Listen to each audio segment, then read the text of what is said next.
Well, welcome back, everyone, to another episode of Living with Audacity. I am your host, Aisha, and super happy to be back with you.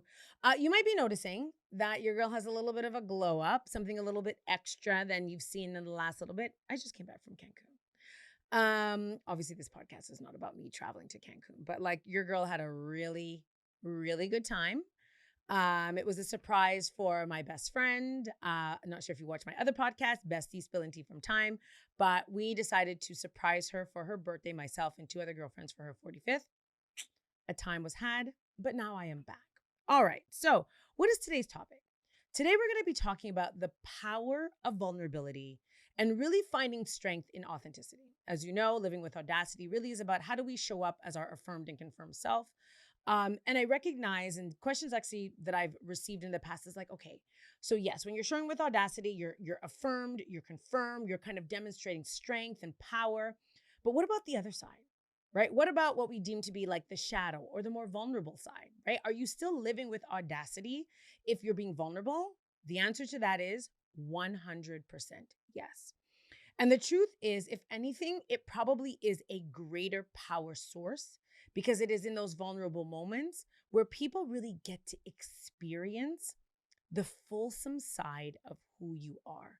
We are not one dimensional. I've said this before, we're intersectioned in many different ways. And I think the vulnerability is really where we come to understand how deep we are in our authenticity. And so I really want us to kind of explore this a little bit deeper. I'm going to tell you, being vulnerable has not always been easy for me. It's actually been a little bit awkward, not because I'm ashamed of my journey or ashamed of my story, but it's not intuitive for me. I think there's some people that I commend who really show up with vulnerability, really understanding that that is an opportunity for them to share their deepest sides, for other people to learn, for them to kind of expose themselves in a beautiful way. But it has definitely not been my go-to. And it's something that I've had to work a lot around. And I can't say that I'm like 1,000% vulnerable. I'll be honest. Like I'm not just out there like, oh, look at me and all the things that are happening to me. But what I have absolutely realized is that it is in those vulnerable moments that I've probably become the most relatable, that I've probably made the biggest impact, that I've probably been able to share the sides of me that people sometimes who are on the outside are like, okay, like, and I've heard this before, like, is Aisha a robot? Because there's no way someone can work full time, have 3 kids, have a business, be a wife, go to school, like do all the things. And it is in those moments where I'm like, a girl is tapped out, or I am struggling, or this is presented as something difficult, has been where I think I've been the most relatable, but not only that, where I have learned the most about myself. So today's episode is all about really getting comfortable with the vulnerability and seeing it as an opportunity and our kind of our trajectory to living with the most authenticity. So again, one of the things, breaking a first time myth, or not a first time myth, but breaking a myth that we hear a lot is vulnerability equals weakness. I'm gonna stop you right there.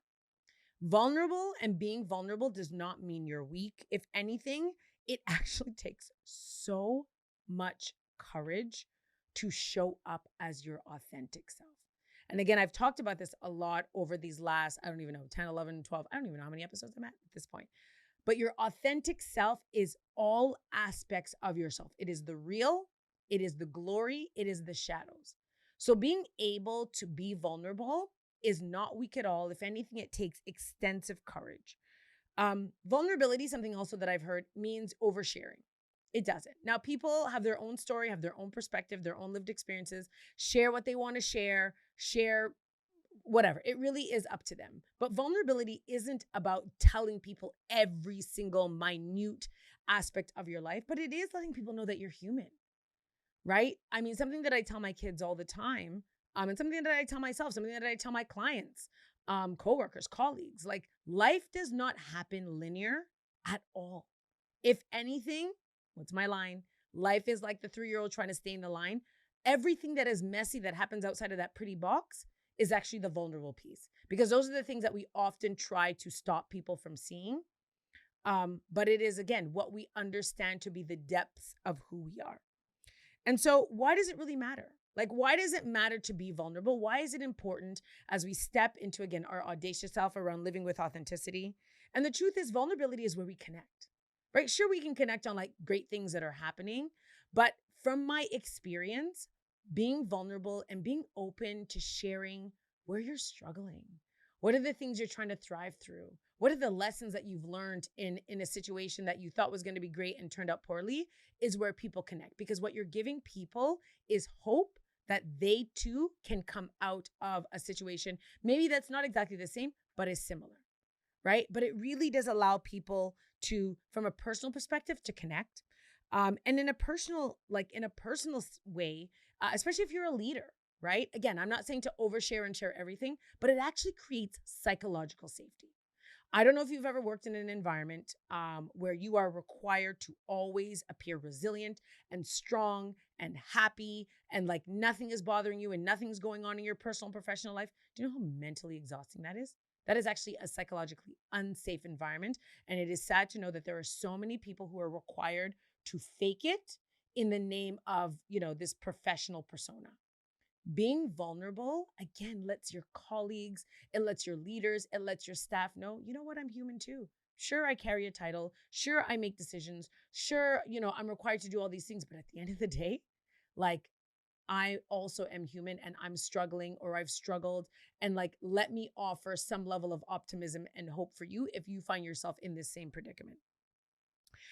And so another piece around being vulnerable really is, what are the benefits, right? What are the benefits of being vulnerable? Again, as a certified health coach, this is definitely something that I find clients really struggle with. And the reason being is that either they're embarrassed, they don't want people to know what's going on. Sometimes some people could also be in your business, right? Like there's people who find out that things are not going so well and they're like, oh, are you okay? What's happening? Tell me. Not because they're genuine about it, but just because they're out here wanting the tea. So I do respect why people don't feel as comfortable to embrace vulnerability, but really from a self-preservation or from an internal perspective, being vulnerable is also a conduit to self-reflection. When you're in a great place and things are going amazing, how deep of self-reflection are you doing? Be honest. Like you might be doing a little bit of self-reflection, but at the end of the day, when things are sky high and things are going amazing, you're not really thinking, oh, you're like, no, man, I'm good. But think about those moments where you struggled. Think about the moments that you might be dealing with right now that are life altering or problematic. What is the depth of self-reflection that you're doing right now? Probably way deeper. Because the truth is, you are required to now figure out, how do I get myself out of this? No one wants to stay in low vibration. No one wants to stay stuck where they have control over it, right? So being vulnerable actually opens the door to much deeper self-reflection. It also explores an opportunity for resilience, right? And strengthens your own emotional intelligence. I think, and I say this all the time, I mean, COVID, right? But COVID offered a really deep awareness around what resilience is.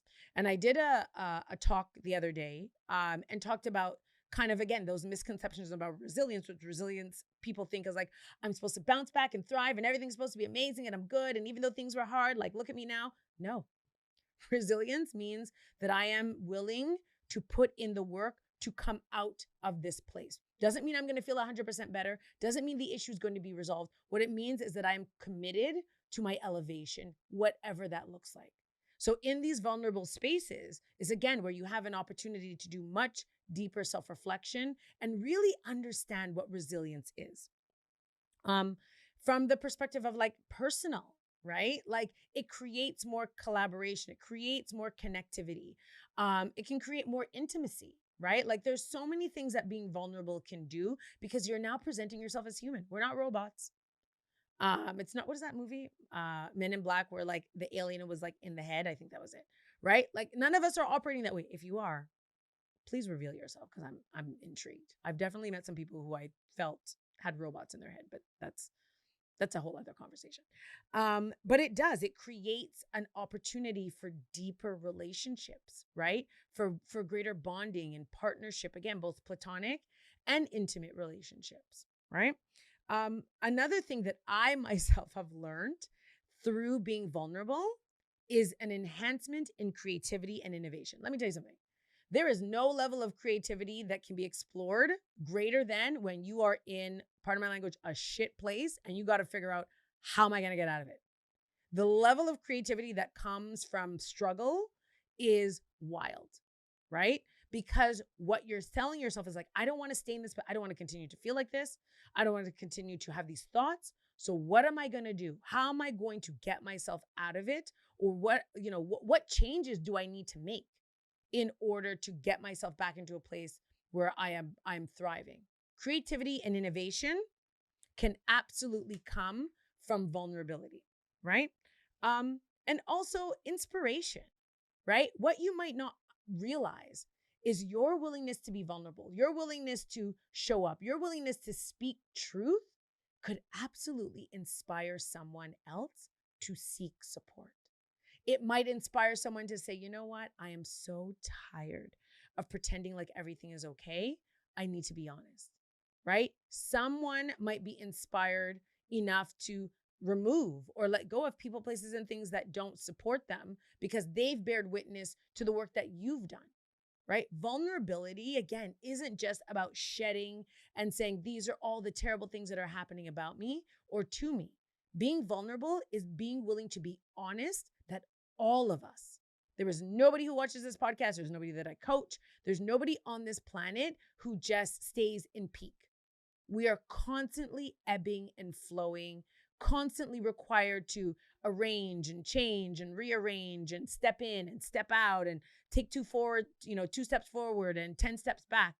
But what you come to understand about yourself in all of that shift, in those vulnerable spaces, holds greater value, and this is only my opinion, than when we are peaking and things are going amazing. Because what we tell ourselves is like, oh, well, I'm doing nothing wrong. I'm just going to keep on this trajectory, right? Again, think about the moments that you've learned the greatest lesson of your life, whether it was personally or professionally or academically. I can assure you it didn't happen in joy.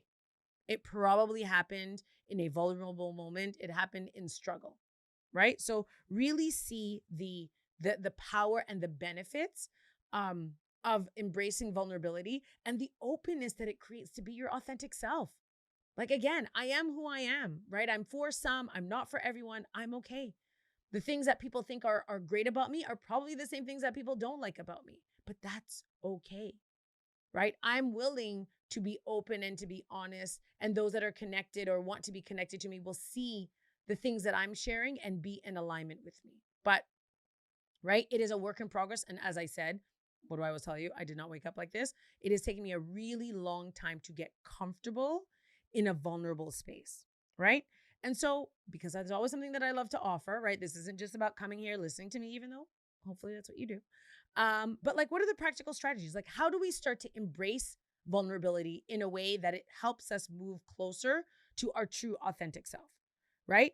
The first thing is really willing to be open, but with someone that you trust. I say that to say, don't go online and be like, these are all the things that are happening to me. This is my struggle. Build rapport and comfort in being vulnerable with somebody who you know is going to love you enough to keep it 100 with you. Okay?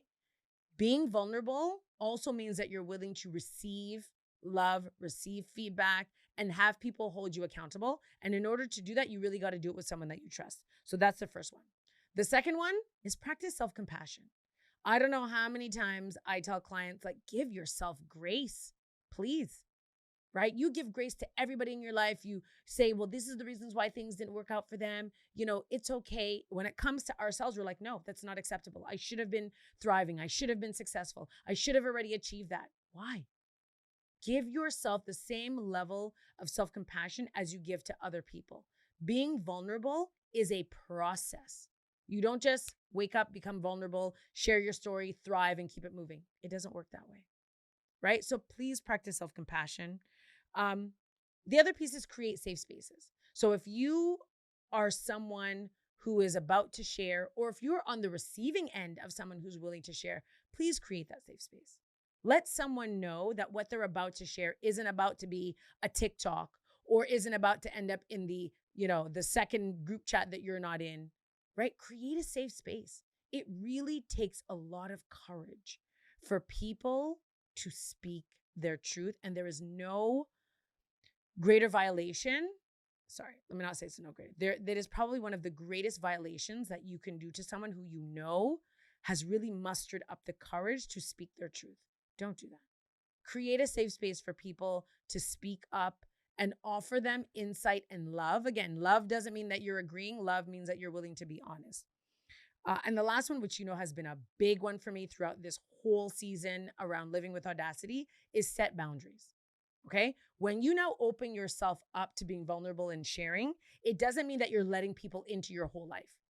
If anything, it is the one time that you really need to hold fort to your boundaries, because now you need to create this protective layer. Now that you've kind of exposed yourself, right? Self-preservation is fundamental in this space, right? And so make sure that you are establishing those boundaries, that you're tightening those boundaries, that you're holding fort to those boundaries. And I will tell you, anyone who tries to like circumvent, those are the ones that you probably need to kick out of your space.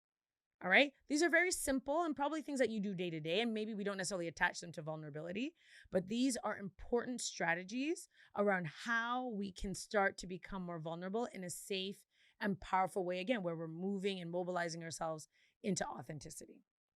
Right.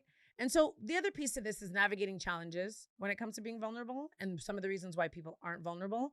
As I said, being vulnerable and being willing to share isn't going to come easy, right? Especially if it's not something that people are accustomed to. I can tell you when I became more vulnerable, I could kind of see people are like, this is awkward. Like, this is uncomfortable. Why? Because I always presented myself as someone who was like pretty stoic. Yeah, things were happening, but like I always maintained status quo. And I think as I became more vulnerable, people are like, how do we help Aisha? Right? And sometimes you don't need help. Like, it wasn't that I needed help. I just needed to release the stress of feeling like I was holding on or creating this persona that I needed people to see, when I just needed to like let my shoulders go and just be like, things suck right now. Right. So I think that's really important when it comes to navigating challenges and really understanding why people don't feel comfortable to do so. Trust is a big one. Right? If people have had their trust violated, they're not going to be inclined to be vulnerable, even if you like say, trust me, right? That has to be earned. So give people space and grace as well, right? Especially if you understand the process that it's taken in order to get into this space. Really kind of overcoming fear, again, which doesn't happen with ease. It's kind of like anything that you do where you're like, just try it. Like, sure, fear is going to come up, but just try it. Right. And again, just try doesn't mean you're going to go online and speak your business or tell a whole group of people, but just drop little things, right? See how you feel. Are you feeling comfortable? Are you feeling uncomfortable? Do you feel like you want to throw up in the corner? Like, do incremental baby steps as it comes to navigating some of the challenges that come with being vulnerable. And the last one, which is a really, really, really big one, which is something that I have shared multiple times on this podcast, is have your community, man. Build your circle. Because in those moments where the struggle is real, where you yourself might not have the energy to lift your head or lift yourself up, believe me, your community is there.